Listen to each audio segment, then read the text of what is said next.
But he's not impregnating his brother. He's using his brother to impregnate the plants. Oh, that's better. Yes. Is it? No. That's what I'm saying.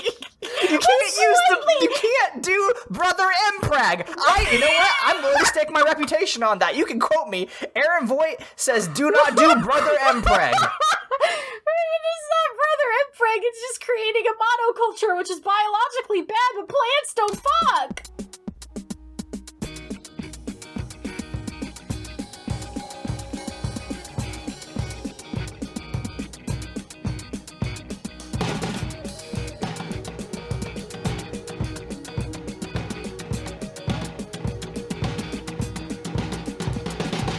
Welcome to Mortified, the Friendship Quest, a podcast where two long-distance friends bounce media recommendations, all in hopes the other will like it. I'm Aaron. And I'm just a humble needle noggin. And this week, we dip our toes into the world of No Man's Land with Trigun Stampede. Before we talk about incredible naming conventions, remember you can help us on Mortified the Legitimacy Quest by subscribing to us on YouTube, iTunes, or Spotify, signing up for a monthly newsletter through the link in our show notes, or following us on Twitter and Tumblr at MortifiedPod. Leyla.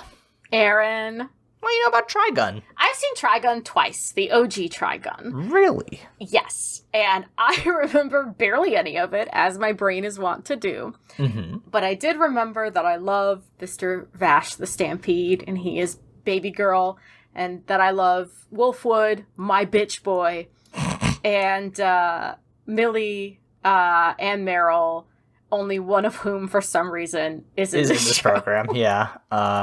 No, before we recorded today, you sent me some episodes or like YouTube compilations of this program and of the original program. And I was like, oh, this is way different than what we just watched. Yeah, tonally, a little bit of tonal whiplash there. Yeah.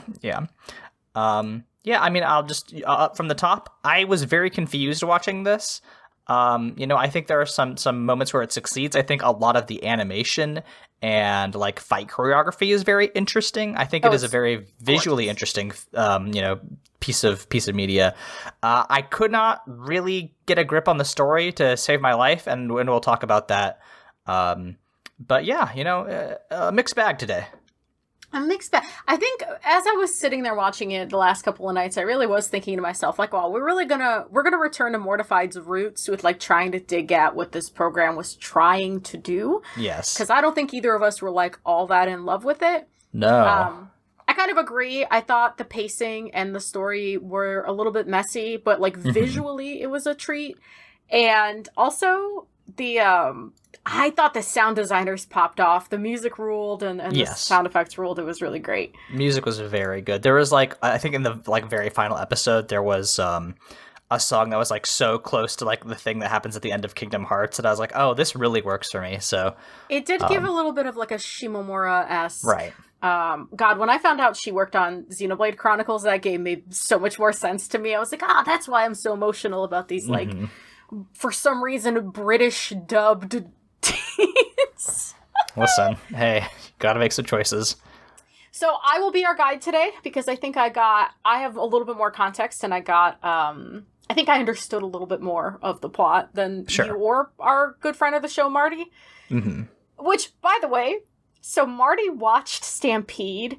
All they said was they were watching Trigun because I had mentioned we were watching Stampede. Mm-hmm. I thought they watched the original. So when they started complaining to me that the story made no sense, I was like, what do you mean? It's like a super straightforward spaghetti western. Mm-hmm. No, they watched Stampede because they thought we already watched it. So, gotcha. Anyway, we watched Stampede.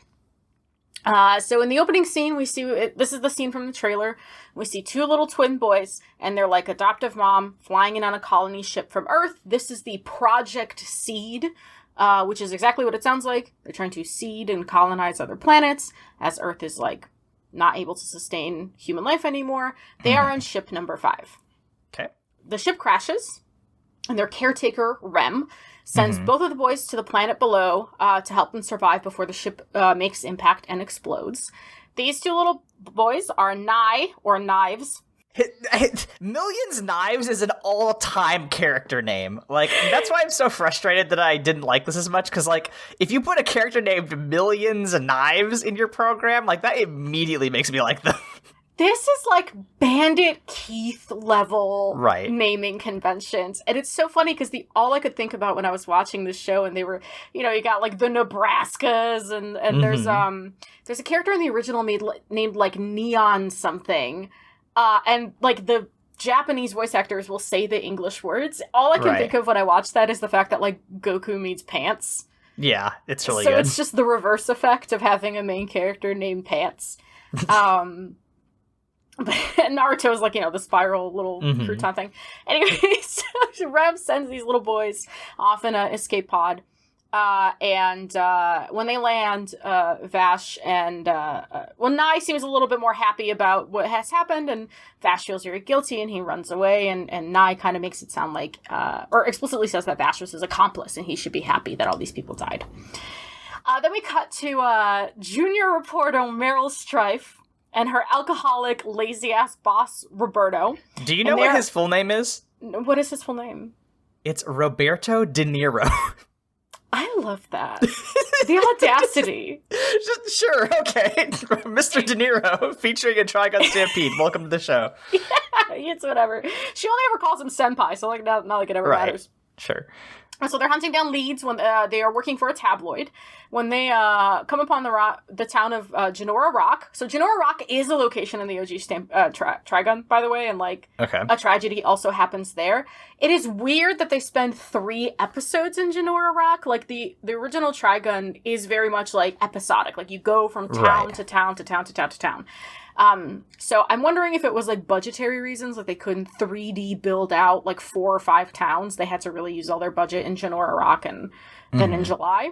Also weird that July was not the July, but July. That might have been just an issue with the place that we got our dubs from, or our subs from, but like, very strange. It took me forever to connect the fact that those two are the same place. But anyway, so they come to Genora Rock where they meet, first of all, they see a pile of corpses and one of them is still alive. And that one is our boy, Vash the Stampede, the humanoid typhoon. I thought this was a great way to introduce Vash. Yeah, no, I mean, like, I think his character introduction is very much like, okay, there's a kind of pathetic man. He doesn't want to fight. He mostly wants to run away. And then, like, once the actual, like, fighting starts and, like, he has to save people, then we get his superpower, which is just super gun. He's really good at shooting guns. Yeah, I mean, like, he's baby girl. I think you're 100% right. He's just a little baby girl, and I love him. He's much more baby girl in this one than he is in the OG, and I think it's partially because he's aged down, partially because he doesn't spend the entire runtime hitting on women and flirting with Wolfwood. That was missing for me. But anyway, so the people of Genora Rock need help because their plant, which is their kind of biological power generator. There are a couple of different types of plants. Some generate water, some generate electricity, some generate, I think, gravity, and some generate, I think, wind is the last thing. There's 4 categories of them. One of their plants, of the 2 that they have, is failing. And Vash has, taken a look before and was able to fix it. But now when he goes to the plant, he realizes that it's dying.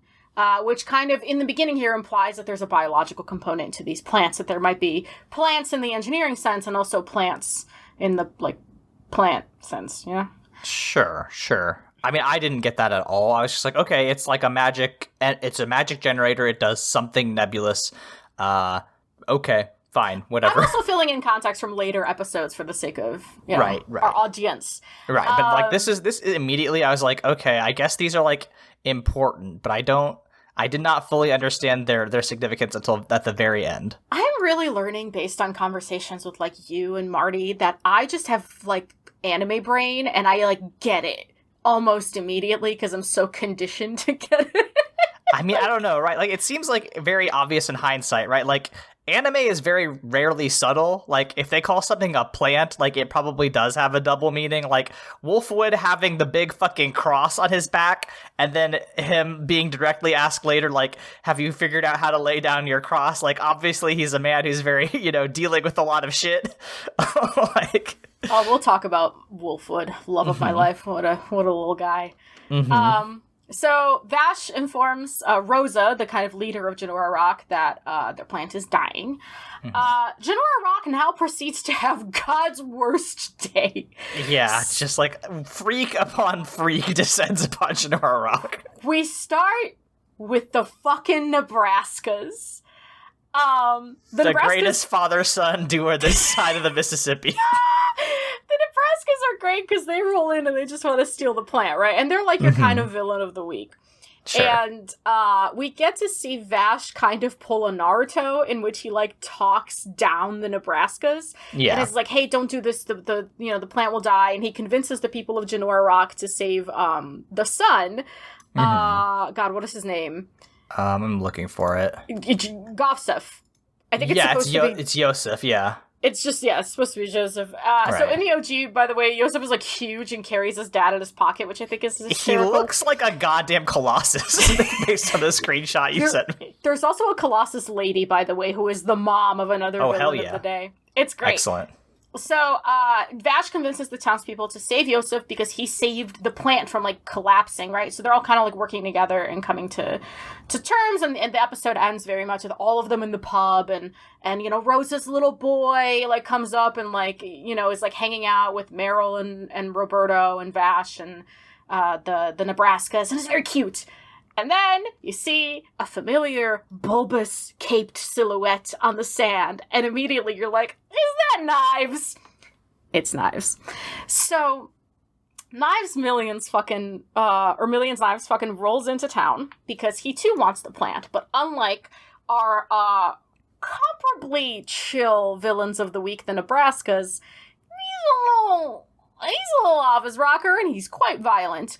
So Knives and his accomplice, the Doctor, who is what he sounds like, he is a evil doctor, begin to literally tear this town to shreds because Knives, kind of like the entry level of his superpower, is he kind of Doc Ock's knives. Yeah. Right? His tentacles are made of knives, which visually kind of rules. No, it's great. It's a great visually image, but like, here's where I think started to go off the rails for me, because I was like, okay, it seemed like we were setting up a Monster of the Week sort of framework, but then our Monster of the Week was the E.G. Bomber guy. He is immediately eviscerated by knives, like in a brutal way.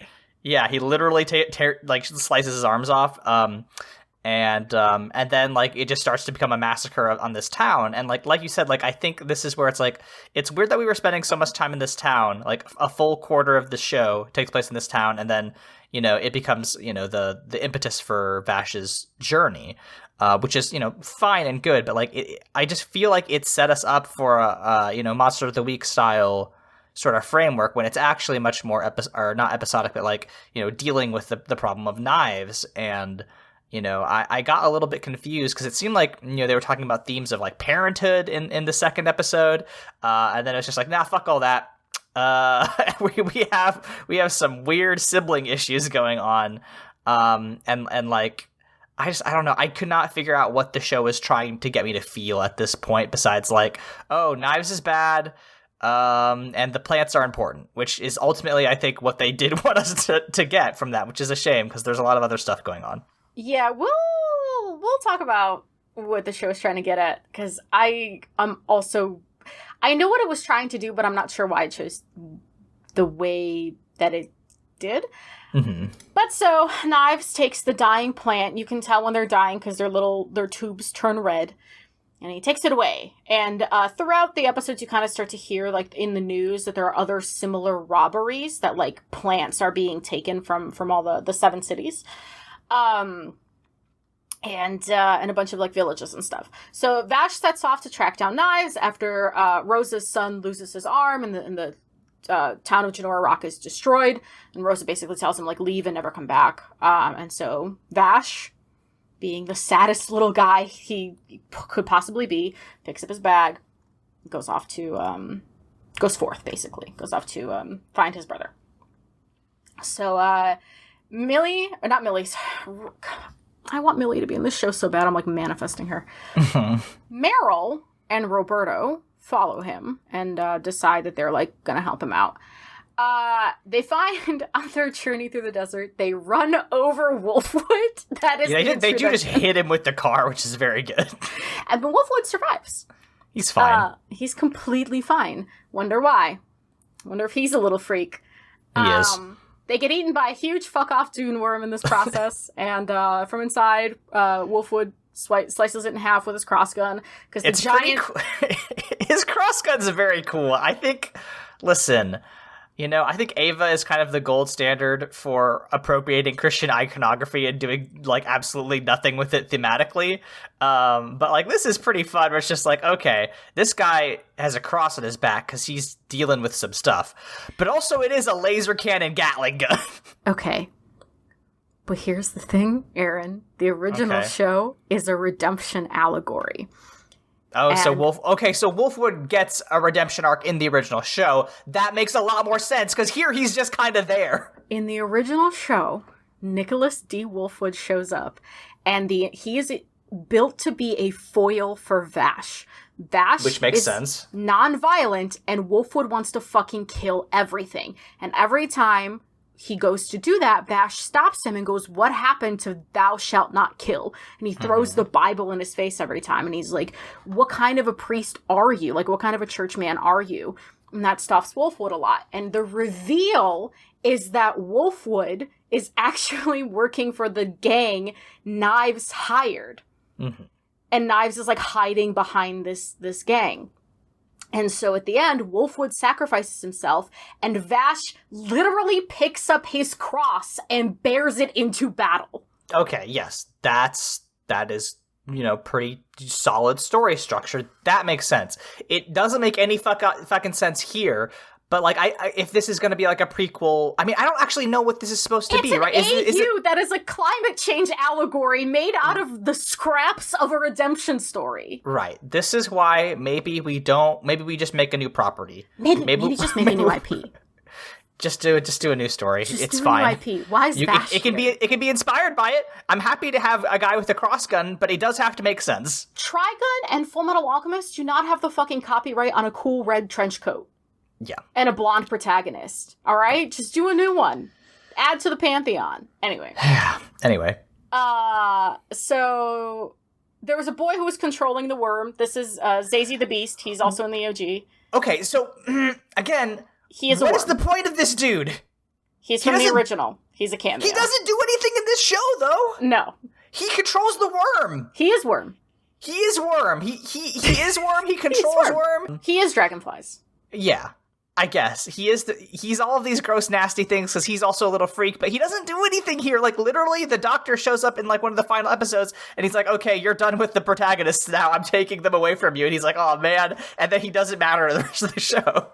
Yeah, God, There's no payoff for him. There's no payoff. It's a little bit wild, but it's fine. So anyway, another time they go on. Vash is hunted by a cyborg who is, so this is Rolo. This is a little boy he promised to save.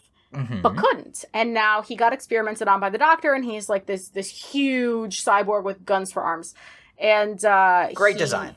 Great Very design. Cool. And Wolfwood kills the shit out of him. Shoots him in the fucking head. Shoots him in the head with his cool laser beam from his cross. Mm-hmm. And so they get into this facsimile of their original conflict, which is Wolfwood tells Vash that he's only alive by the grace of other people dying and that nonviolence isn't really an option and he's being naive. Well, Vash tells him, who are you to be the judge and the arbiter of who gets to live or not, which is kind of poetic in, the Christian sense, right? As a man of God, who are you to be God in this sense, right? Mm-hmm. So it's, almost something, and then they abandon the thread completely. Right. If that had been more of a thing, but again, we'll get there, but basically Wolfwood doesn't factor into the final resolution of the show. No, not at all. So they end up on the sand steamer having this argument. Meryl and Roberto have decided to kind of abandon ship, if you will, because Vash I want to say... Oh, sorry. Go ahead. Oh, I was just going to say because Vash is too dangerous, so they, we're we just write for a tabloid, what are we doing? But then Meryl convinces Roberto to get on the ship because she's obsessed with Vash. Valid, he's a baby girl. What were you going to say? I was gonna say, I love the sand steamer. It's just like an enormous, like fucking ugly looking, like a vacuum cleaner that just drives across the sand sea. It's like the Slave One from Star Wars, except it's just like 100 times bigger. It reminds me a lot of the shoe puff, actually, from Final Fantasy X, where it's just like, yeah, get on board a big thing and cross an ocean. I love that. It great. Reminded me of the God, not the shoe puff, but the oh fuck me, I lost it. Oh, the thing from Nausicaa, the big pill bugs from Nausicaa. Yeah, they're fun. They're shaped similarly to the shoe puff. So they're on the sand steamer and they're like, whew, we're here, everything's chill. Oh, it is so not chill. We get a little backstory on this version of Wolfwood. So it is the same in the sense that he came from that orphanage, right? And he protects the orphanage. But we get to meet his brother, his adopted brother. I don't know about all that. Just some queer flashbacks, but all right, you do whatever you need. Yeah, they use the term brother all the time, but when they introduce the fucking the kid Livio with Wolfwood, they like zoom in on them holding hands. Livio like has his head on Wolfwood's chest in the orphanage, like. That's not how you do siblings. Even in anime, which is a little bit more dramatic, high drama, like a little bit more willing to get into feelings, especially, siblings in anime are very rarely like siblings in real life where you're like constantly like bickering and being kind of annoying to each other. They're always just like, oh, big brother, I want to be like you someday. Ha ha ha, we'll see, little twerp. It's not like that. This did not read like siblings to me. This did not read like siblings. It also didn't read like siblings when they were adults, because Livio is trying to kill Vash, and Wolfwood is trying to stop Livio. Unbeknownst to them, Zazie and Summers, what's his name? The guy with the blue hair. I don't remember him at all, but Legato Blue Summers is who you're talking about. Blue Summers. Oh, fucking freak. Blue Summers, who is like he's got like telekinesis powers. He pretzeled Wolfwood when he was captured. Oh, that's that guy. Sure. So, okay, sure. See, like the thing is that he doesn't show up after this, so I don't know why he was here. He was in Wolfwood's flashbacks. I was like, yes. Okay, but then I don't know why he was here, and he didn't matter in the rest of the story. I don't know. So Blue Summers and Zazie are driving towards the steamship, and they're planning on having the steamship crash into the town with the orphanage. Okay. Mostly to torment Wolfwood, because all of these chuckle fucks, Livio, Nicholas, Zazie, Blue Summers, they're all like the Doctor's experiments. And so far we don't know why the Doctor is doing all this shit. We just know he's working with knives. Right.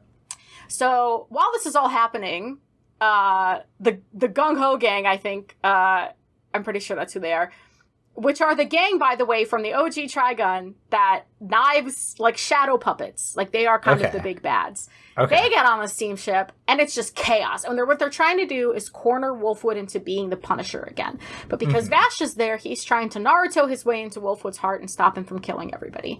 Wolfwood gets Livio to realize, to like remember himself. And he kills himself when he realizes he's been brainwashed. And it's very sad, right? These two little boys plucked from the orphanage. Livio literally asked to follow Wolfwood. They both literally grew up too fast because the serum they were pumped with like made them age.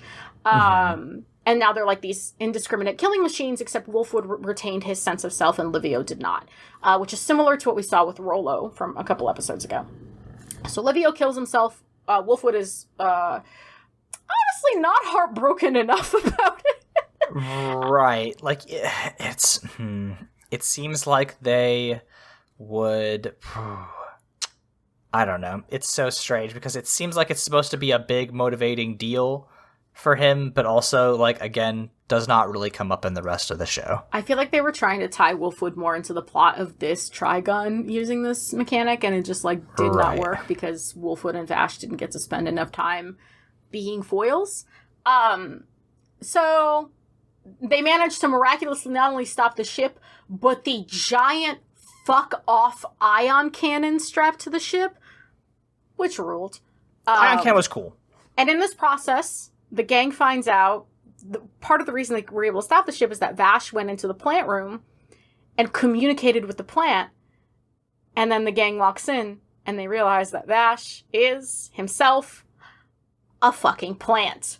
Yeah. At this point, I was like, okay, all right. I was glad that there was something plot relevant happening, because I was like, okay, this makes sense a little bit now. I'm glad that the show is like, you have to trust a program to reveal relevant information in time. So I was like, okay, I'm still pretty out there, but like this was like a pretty good moment for me. I was like, okay, this makes more sense why Vash cares about this and has this special connection. So at this point, I was like, okay, I think I can make it through. But like, yeah, I was just, a lot of this was really just being like, please show, tell me what I'm supposed to know. I'm trusting you, but I feel like you're slipping in parts where I really am not getting meaning communicated to me. And I don't think it was intentional. Yeah, and this is where we cut to another flashback, which is like of what happened immediately after the crash, which is Vash runs off from Knives and gets found by Ship 3. He gets raised by Ship 3 until they eventually realize they like are able to decode the black box from Ship 5 and realize that Vash had something to do with the crash. Him and whoever he was talking to, Knives, had something to do with the crash, and immediately is this Billy? Is that his name? It because of the B. I think it's like Blaine, Bruce, Bronton. No, it's like a very American name. Yeah. What the fuck is his name? Brad. It's Brad, right? Yeah. Yeah, it's Brad. You're so right. Brad, our fucking Bandit Keith facsimile here, is like, I told you, to his like new adoptive mom, he's like, I told you Vash is like ready to betray us. And so Vash obviously like runs off and goes to face Knives. His mother caretaker runs after him. And this scene. Vash goes to Ship 5. Knives has been restoring Ship 5 with the help of the Doctor. Why he has been doing this is fucking beyond me. What I liked was the imagery of the dying plants as Vash walks in. It's like a plant graveyard, which is in direct contrast with the healthy plants of Ship 3 that Vash has been helping. And Knives is there, and he's trying to talk to the humans, and he realizes, and the humans tell him that they're preparing the plants for something called the last run, which is where they take these overtaxed plants and they make them do one more push for resources, which makes them lose control and die. And they kind of like calcify. Sure. And so Knives watches this happen, and he's like, don't you see, Vash? Like, this is humanity. They've like brainwashed you. We need to start a new world order. We need to wipe out all the humans and like the independents. So the plants that are born of plants and like have adapted to this world like us, we will rule. And Vash is like, no. The humans are trying their best. This is not it. You're wrong. Like we need to help them. Like they're that like plants on their own will just do like one burst of energy and then die.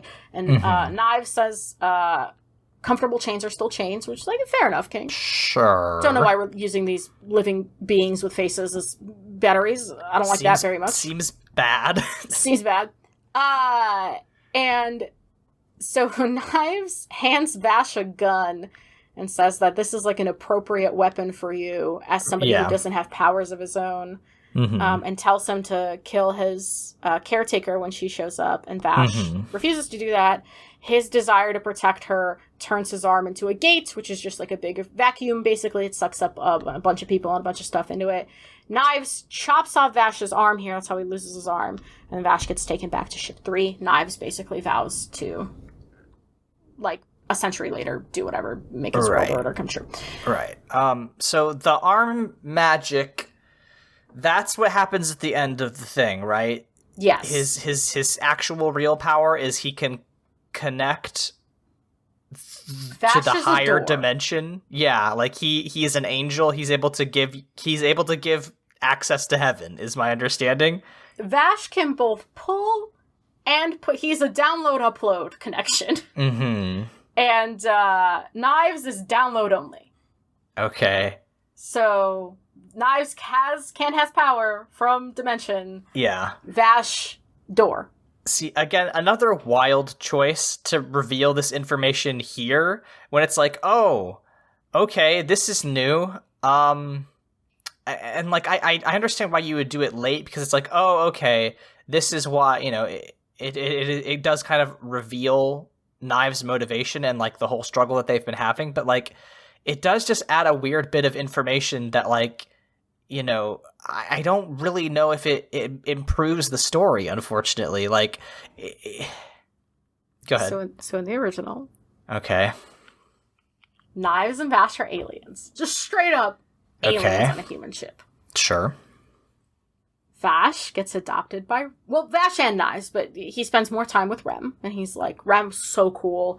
She's like my cool human mom. This fucking rules. And Vash is a sweetie little baby girl. So, you know, Rem is like, this is my child. Knives gets the shit beat out of him by some humans. And so it's really easy to track where their two experiences have maybe shaped their perspective. Right. Slightly different human experiences. This is why Vash believes humanity can be redeemed. And Knives, after Vash is like, hey, dude, I don't think we should be indiscriminately killing humans, Knives is like, fuck off. When they crash, Knives forcibly triggers Vash's quote-unquote, that's what they're calling canon, angel arm, which is a nuke.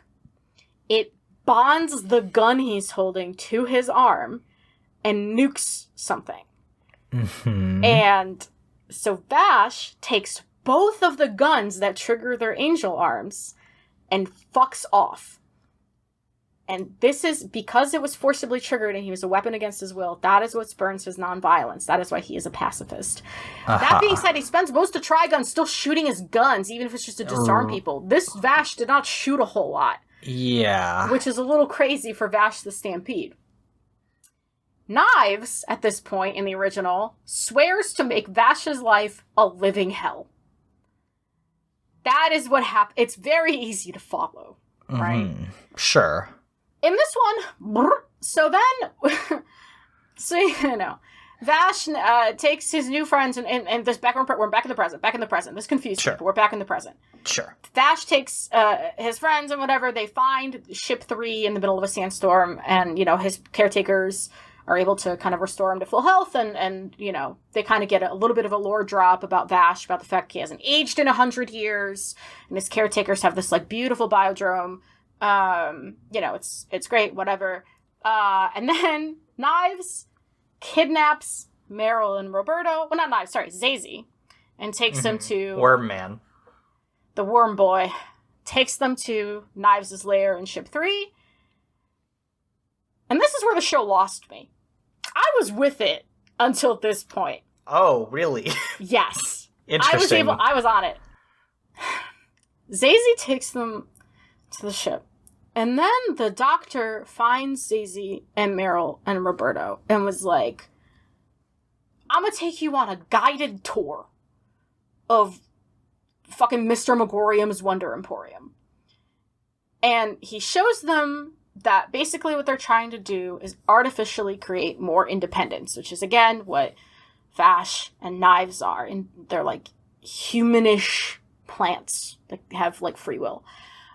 And so he takes them to see this little freaky vampire girl we have been seeing this whole time. And wait, really? She's been around for a couple episodes. Really? Yeah, she showed up with the doctor to Janora Rock. I have no memory of Ellen Gira, actually, is her name. As far as I'm concerned, she shows up for the first time in episode 10. No, she was with the doctor in episode 3. But did she do anything? Did she have lines? No. Okay, she had lines, but she didn't, like, do anything. Okay, again, like, there's just so much weird... I guess I'm glad, you know, that's my fault for not picking up on that, but, like, I don't know. At this point, the show is not giving me reasons to be invested in background characters when so many of the foreground characters stop mattering. And because, again, can't say this enough, Millie is not there. Yes. The only one the one, my one true, Millie Thompson. So, what's her face wakes up in the tube because Meryl is like, oh my god, this is awful. I can't believe you're cloning, like, plants and keeping them in tubes, and you plan on, like, doing all this stuff. And she wakes up and she starts shooting nails. Wild power. Yeah, I mean, like, listen, if she's Knives' kid, right, you have to assume... What? Sure, yeah. I mean, they're called... There's a bit where Knives sort of impregnates Vash. There's a lot of stuff going on. We'll get to that. But, like... I'm just saying, right, if they're all, like, semi-related to Knives' ability, I kind of like the idea that they're all just able to summon sharp objects of various types. What would you... I would do, like, push pins. I was thinking scissors. Ooh.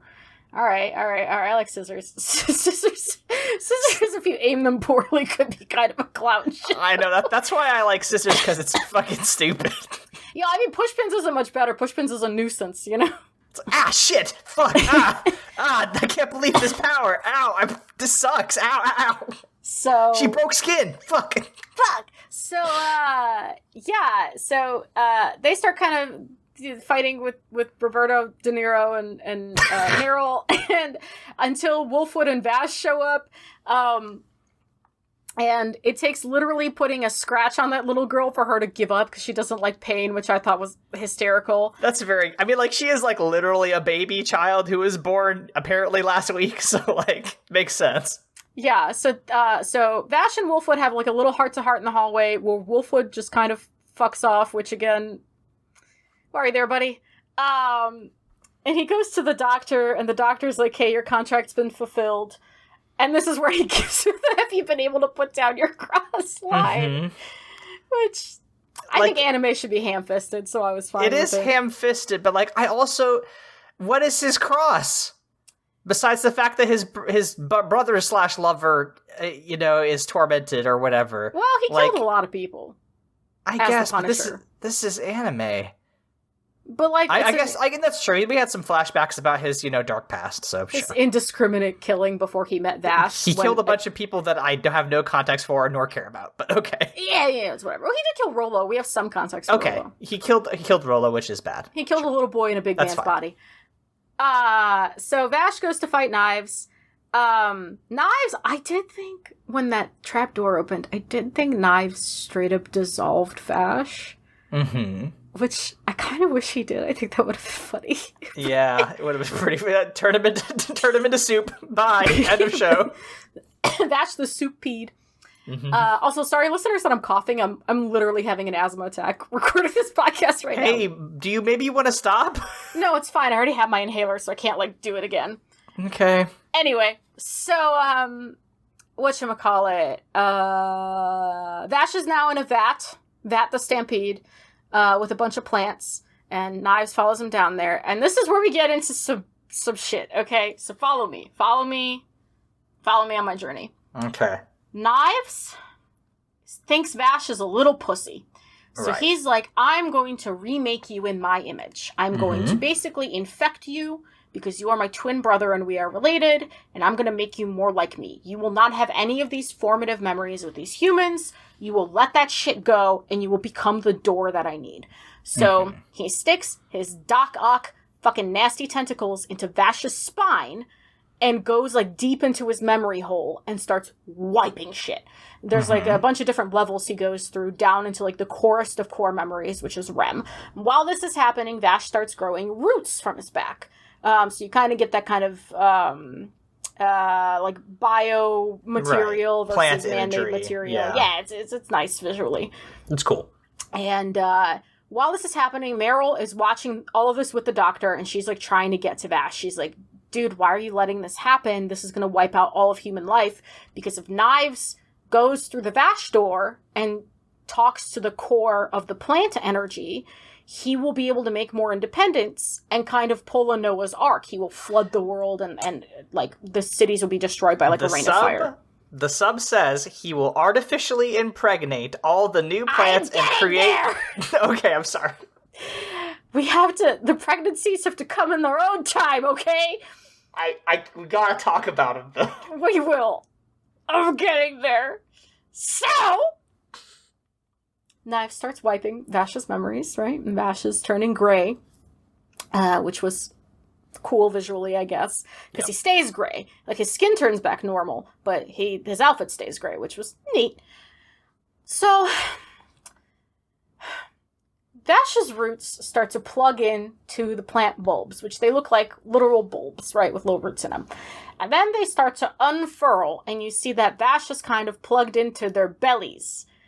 And as Aaron just pointed out, Knives' fun big plan to birth more independence is to, quote, artificially impregnate the plants and make them birth more independence. Now, listen, I've seen Evangelion, so this did not faze me, right? Right. I mean, like, this is I don't think, like, conceptually this is bad. I do wish that you did not use the word impregnate to describe an act where you are penetrating your brother. That's very fair, I think. But he was only penetrating his spine. This is absolutely a sexual allegory. There's no way around it. Okay. I mean, it's not okay. It is not textually sexual, but is of course very easy to make that read. But he's not impregnating his brother. He's using his brother to impregnate the plants. Oh, that's better. Yes. Is it? No. That's what I'm saying. You can't do brother mpreg. You know what? I'm willing to stake my reputation on that. You can quote me. Aaron Voigt says, "Do not do brother mpreg." It's not brother mpreg. It's just creating a monoculture, which is biologically bad, but plants don't fuck. Plants, Aaron. You know how Twitter is dying, but like, you know how sometimes you'd used to see a tweet and you'd be like, damn, I wish I didn't understand every word in that tweet, but I do. That's how I feel when you said that.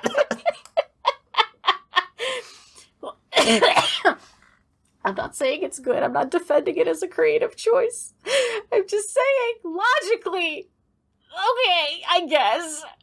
Yes, I think, you know, we're going to be really careful with our phrasing, but I think logically, okay, I guess, is where I come down on that too. Yeah, listen, Leyla Mammadova also, again, brother and against us. You can't see it, but we're making X's with our arms, and I'm crying. This is so stupid. Anyway, so a bunch of roots start flooding everything, and a big rem made out of roots starts to take over the lab tower, and she threatens to, like, kind of bring down the wrath of God. And Meryl just keeps yelling at Vash and shooting the window with her little dinky-ass gun that she got from Roberto. Roberto died, by the way. It's the worst gun in the world. It only holds 2 bullets, and then you have to reload it. In a show about guns, it's really sad. So, she finally gets through to Vash, and, like, hey, in the OG, Vash and Wolfwood are, like, pretty queer-coded. In this one, I kind of see what the Meryl shippers are getting at. Right. She has a personality. I like them together. It's cute as hell. Yeah, she's doing something. It's nice. She's great. I also, by the way, shouts to the character designers. I really love the reference, the visual references to her OG design. Like, the earrings are the same shape. Good stuff. Anyway, she gets through Vash. Vash saves her from being stabbed by Knives. And then we get into, honestly, one of the coolest choreographed, like, duel sequences I've seen since probably Promare. It's very good. It's neat as shit. So if you haven't seen Trigun Stampede, it is a CGI show. It's just rendered to look 2D with the timing and the way things are rigged and the shaders and stuff. So they can get away with some cool shit. So they turn into one-winged angels, which does rule visually. Yeah. Knives is white, Vash is black. And they go flying, and basically what Vash has done is he's taken the power of the door and the core, and he's, like, squeezed it into this cube, and his plan is to fire that apocalyptic power into space. So he flies up to space, and Knives are fighting the whole time. They both, like, wreck a bunch of people. Knives is doing the wrecking. Vash is very much trying to warn them away. Knives slices them. So they get up into space, and Meryl is like, oh god, if they do this, Vash will be blown into smithereens. Which, you know, trolley problem. Mm-hmm. Is all I have to say to that. So, Vash and Knives fight in space for a while. Knives, when Vash finally blasts the power into space, Knives, like, tries to get through the beam and is like, I'll make a paradise for the both of us. But Vash is like, bruh, what are you doing? You're gonna die. And Knives does die, but before he dies, he's like, Knives is dead. You killed him. Which, okay, whatever. And then Vash, plummets to the earth, and the city of July is still destroyed. It is a crater. 90% of the people in July die. And his bounty goes from $6 million double dollars to $60 million double dollars. By the way, the currency... Is it like 60 billion? Or it might be 60 billion. It's ridiculous. By the way, the currency in the show is called double dollars, and cents are C cents. Sure. Pretty good. I mean, that's fun. So, we find out Vash has no memories. For some reason, his name is Eric's now, and he's like, has no memory and keeps playing the little piano refrain that Knives is playing. I wonder if parts of the show were mocapped, because I was watching Knives' hands whenever he played the piano, and it looked accurate to me. Like, he looked like he was actually playing the notes. I was like, is that real? Anyway, that was Trigun Stampede. Just to let you in on how the OG ends, again, Vash carries Wolfwood's Cross in battle, fights Knives. He does spare Knives' life, because Rem made him promise to take care of Knives, so he ties him up and carries him back home to Meryl and Millie. And that's where the show ends. Sure. So, Stampede. Yeah, I think, yeah, we said at the top, like, very confused thematically, made some choices that, you know, I do feel hurt it in the long run, but, you know, from a production standpoint, a very good program. Beautiful. Gorgeous to look at. I had a lot of fun watching it. I also, so at the end, in episode 12, so again, Millie and Meryl in the OG are insurance girls, and they spend a lot of time following Vash around, calculating all the damage she does, which I think is hysterical. They are thematically the everyman caught up in the ideological struggle between Vash and Knives and Wolfwood. So they do eventually, like, have to pick a side, and they have to be the execution of the redemption that Vash keeps, like, seeing he sees in humans. So they're, like, very important plot-wise. And then, I do like that in episode 12, Meryl is, like, driving back to the headquarters of the tabloid, and her coworker is, like, threatening her that she'll be sacked and sent to the insurance agency, and that she's getting a junior assigned to her with the last name Thompson, and it's Millie Thompson, which I just thought was, like, a cute little nod to the OG. I don't know if this program will get a season 2. I think it did pretty well. If it does get a season 2, I am not sure I will be watching it, though it is very pretty, so, like, who's to say? Yeah. You know, I mean, I'm looking through the Wikipedia on its production.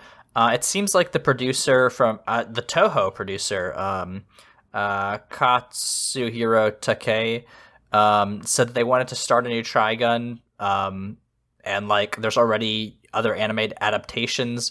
So, like, they wanted to just, you know, do something that would attract new viewers and not make them think that it's hard to get into the series. Which, like, it's not hard to get into the series. I don't know, but it's like 26 episodes, right? Like, it's 26 episodes. One Piece is something that's hard to get into, right? Naruto, that's hard to get into. This ain't Trigun. That's baby shit. Trigun is not hard to get into. It's 20. The OG series is 26 episodes. I'm not sure how long the manga is. I was actually interested in rereading the manga, but, like, the tone is very 90s. It's very, like, goofy, and then it, like, lures you into a false sense of security, and then hits you with the, like, the tragedy, right? Like, right. Wolfwood is a tragic character. He's very much a tragedy in the same sense that, like, Cowboy Bebop is a tragedy, but it lures you into a false sense of security because Spike is a goofball. Right. This, I don't know if it succeeds in doing that. Yeah, I don't think so. I think it was trying to juggle a lot of stuff and trying to make these callbacks and connections to the original in a way that, like, with only its 12 episode structure, it just didn't have the time to. And it ended up kind of muddling its messaging. I think if they maybe had tightened down on, like, one or two major storylines, that would have probably benefited it. But, you know, you gotta try shit. But I do think ultimately, if you're gonna try new weird stuff, you should try new weird stuff that's not existing IP. You know, we'll talk about Barbie here in a couple of months, and like I think that's a completely different conversation about how like, yes, there is like a Barbie like cinematic universe, which, hey listeners, we'll talk about that in a couple weeks. Anyway, but like I think it is a completely different conversation to be like, okay, we're going to like, you know, take this, like, again, technically yes, Barbie's an existing IP, but they're telling a new story with it, right? And like they're not saying like, okay, we're gonna like do a spin-off of like the Nutcracker or whatever. Like this is just like a completely different story about like what it means to be a Barbie and like, you know, what that means in the United States at least. And I think that is truly something different than what's happening here, which is like trying to call back to an existing program and trying to make viewers have those connections, which they, you know, if you're trying to attract new viewers, I don't think this accomplishes that because it left me pretty confused. I think philosophically the two things differ in the sense that like you start with Trigun, you kind of start with, okay, here's this thing I love. How do we get new people into it? And you retroactively apply a relevant topic, which is climate change, right? This is very much a climate change allegory. It is about, okay, humans ruined the planet Earth. Now they're parasites crawling through space, and how, like, who's going to win? Literally, I think Zazie asks the question of Meryl and Roberto, like, who's going to win, the humans or the plants? It's very, like, very over, you know, hammer me nail. Sure. Whereas Barbie, Greta Gerwig, from lived experience, started with the philosophical question of, like, how do you face being a woman in this modern age and being a girl in this modern age where you are expected to be all of these contradictory things, and used the symbol we all understand and can relate to, which is Barbie, as a vehicle for that journey. So, like, the two are just different. And I've said it before and I'll say it again, but, like, imitation without understanding what made the original work will land hollow. And I do feel like there are moments where this Trigun, like, gets it, and then there are moments where it completely whiffs it. And if there is a season 2, I hope it's treated, I hope they can take this, like, fresh start of Vash not having his memories and, like, you know, not having Roberto and having Millie back to kind of lighten up the tone, kind of figure out their footing and how they want to apply all these characters to whatever they're trying to do, and, you know, keep all the, like, really cool visuals. Because honestly, I would love to see the OG Trigun in this style. I think it completely rules. Yeah, absolutely. Yeah, I mean, do we have I know we don't have a marketing minute because I made this outline while I was on the call. I was cleaning up shattered glass from my lamp. Well, your hosts, listeners, are going through it. Yeah, what you can't see is that this entire episode I've been drinking a lot of wine from my very large Barbie glass. We are hanging on by a thread. But yeah, I mean, I think if we were going to do a marketing minute, it would be like, if we were going to try to do something like this, which is like sort of like a Fullmetal Alchemist Brotherhood, like revamp, reworking of an existing show, what would we do, and how would we try to avoid some of the pitfalls that I think Stampede fell into? What property do I want to rise Chimera-like from the ashes? Oh, that's a mixed metaphor. Phoenix-like from the ashes. Chimera-like. I mean, for me, like, if you're trying to, like, get people into a thing, you know, Naruto is the thing that comes to mind, obviously. I think there's a lot of stuff you could do with Naruto to cut out all the weird misogyny. I would love a Naruto that gives Sakura any agency.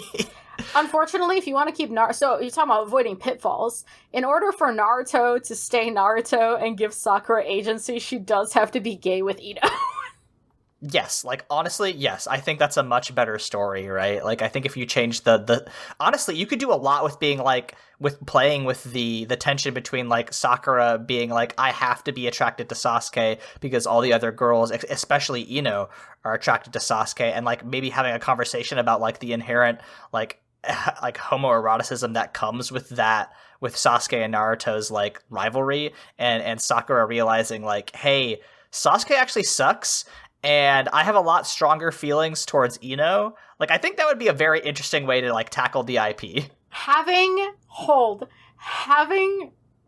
Sakura and Ino initially bond over their like fake crush on, or like the crush they're growing out of on Sasuke, and then realizing that the reason they keep talking about Sasuke is because they want to spend time together. Yeah. And it's the only thing currently bonding them? Come on! Yeah, no. Sakura Shippuden. Let's fucking do it. Yeah, that'd be sick. Kishimoto, give us the fucking Sakura redemption tour. Boruto's over. We're doing this. We're canceling Boruto. We're fixing your program. Joe, start joking? Oh my god, I would love that. So I'm shocked my answer took me this long to come to. Monolith Soft, give me Zeta Saga. Oh, no, don't. Give it to me. No, there's... Give it to me. Listen, I can see where you're coming from. However, it's unsalvageable. It is so salvageable. Give it to me. Are you kidding me? It is a story about grief. It is a story about the corruptible fucking human will to survive. I can do this. It is a story about Orlando Bloom Jesus. And I can make it work! All right. Monolith Soft, I'm a big fan of your work. All right, Monolith Soft. You know where, Leyla, where can Monolith Soft find you on the internet when they send you the rights to this program? So here's the thing: you can no longer find me on Twitter.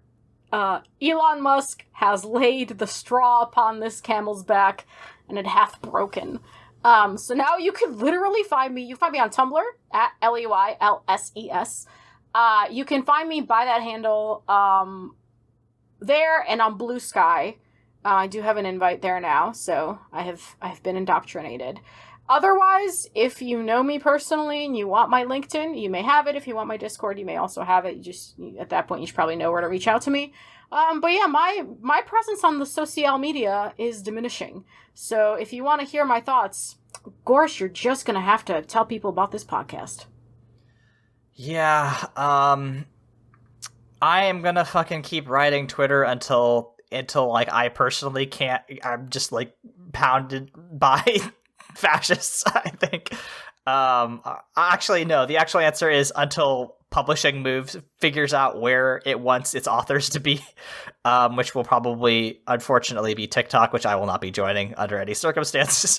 But right now, I'm on Twitter at AaronSXL. Tumblr is where I'm getting to be more active. That's Monster Factory Fanfic on Tumblr. YouTube.com/@AAVoit is where I put my tabletop things. I've got if you liked our thoughts on Spire or Babel last year, I have a very interesting, I think it's interesting, and long YouTube essay coming about the intersections between Babel and the tabletop game Spire, The City Must Fall, by Grant Howard and Chris Taylor. So check that out in hopefully the end of this week, but more than likely probably next week, if I'm being honest with myself. Yeah, and I do another podcast that's with my friends Michael and Josh. That's the Bible Boys, or actually just Bible Boys. We talk about Christian media and whether or not we should praise or condemn it. And we did an episode on But I'm a Cheerleader. So if you are looking for some conversations about what it was like to do queer media in the early 2000s, check that out. But yeah, that's all my plugs. Yeah, we're fucking coasting. We're hanging in there. Leyla, how do we want to close out this episode of the podcast? Oh, Aaron. Oh, Leyla. No thanks. I'm not a fan of pain. We'll see you all next week.